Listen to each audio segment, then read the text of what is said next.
안녕하세요. 학교사회복지론 수업을 하게 될 김주미고요. 오늘 이번 차시에서는 학교사회복지에 대한 중요한 개요에 대한 부분들입니다. 첫 번째, 학교사회복지의 필요성과 학교사회복지의 개념, 그리고 학교사회복지의 목적에 대한 부분을 먼저 오늘 이 시간에 여러분들과 함께 나눠보도록 하겠습니다. 첫 번째, 학교사회복지의 이 필요성이 왜 이렇게 대두가 되었느냐. 중요한 거는 인간의 행동과 사회환경의 중요한 이해가 첫 번째 대두되겠죠. 학교사회복지가 필요한 현실 중에 가장 특별한 것 중에 하나는 교육 현실에 대한 한계를 우리가 경험하게 됩니다. 여러분들도 다 초등학교, 중학교, 고등학교를 다녀보셨겠지만 학교 현실이, 교육 현실이 다양한 어려움들을 겪게 만들어진 환경들로 조성되어 있습니다. 첫 번째, 학생 개인 차원에서 최근에 학교폭력과 또 집단 따돌림 등 다양한 심각한 우리 사회 문제가 많이 발생되고 있죠. 이런 문제들의 자세히 특성들을 보면 아이들이 바깥으로 드러나고 있는 행동들이 보여집니다. 특히 학교 안에서 가출을 한다거나 학생들을 괴롭히게 한다거나 또는 성적인 괴롭힘을 당한다거나 이렇게 외연화된 행동을 보이기도 하고, 또는 학교 안에 우울하거나 또는 자살 시도를 한다거나 또는 불안하거나 이렇게 해서 내연화된 행동들을 학생들을 가지고 있습니다. 이런 특성들은 결국엔 사회 문제로 나타나기 마련입니다.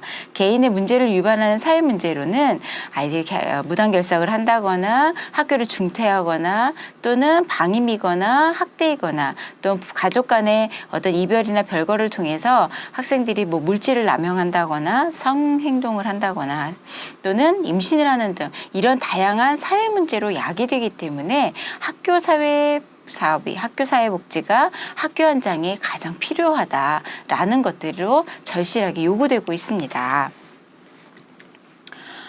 두 번째는 가정적인 차원입니다. 최근에 우리나라 가족의 구조들이 많이 변화되고 있죠. 가장 큰 특징 중에 하나는 고령화 사회로 넘어가기 시작했습니다. 그래서 주변에 흔하게 많이 볼 수 있습니다. 어르신들이 되게 많이 늘어났죠. 두 번째로는 낮은 출산율입니다. IMF 시기 이후에 우리 사회는 저출산 고령화 사회로 이미 넘어갔죠. 이것을 위해 국가 차원에서 다양한 정책들을 지금 마련하고 있습니다. 그래서 특히 낮은 출산율로 최근에 여러분들이 아마 학교 다녔을 때에는 학생 수가 한 학급당 한 60명 정도가 였다면 지금은 한 25명 정도입니다. 엄청 많이 줄었죠. 반 이상이 줄어드는 형태를 보게 됩니다.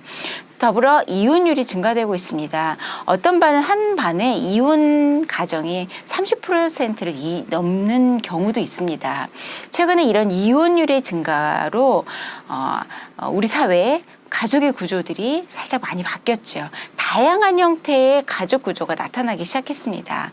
또 1인 가구가 이제 만들어졌죠. 그래서 이제 결혼하지 않는 이런 가구도 생겼죠.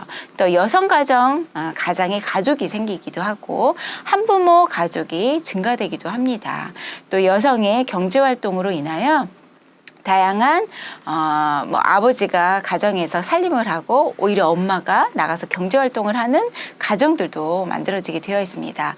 이런 가족적 구조의 특성으로 인하여 나타나는 우리 아이들의 특성을, 학생들의 특성을 한번 생각해 보시면 됩니다. 고령화 사회로 우리 아이들이 점점 줄어들고 출산율이 줄어들면서 아이들의 문제. 그래서 결국에는 가족의 구조의 변화가 우리 학생들의 교육에 어떤 영향을 미치는지, 즉 학생들이 정서적으로 지원을 받지 못하는 경우가 생기기도 하고, 또는 예전에는 대가족 안에서 살았던 이런 가족 구조가 지금 핵가족으로 바뀌면서 가족 구조 안에 의사소통이나 다양한 역동들이 변화되고 있다. 이것이 학교 교육에 또 어떻게 영향을 미치느냐. 결국엔 아이들이 혼자인 가정들이 더 많아졌죠. 자녀가 혼자인 경우가. 그러면서 이제 형제 자매의 관계들을 잘 이해하지 못하는, 그래서 학교 안에서도 그런 다양한 활동들을 지원하고 있습니다. 두 번째로는 자녀의 양육 환경의 변화입니다.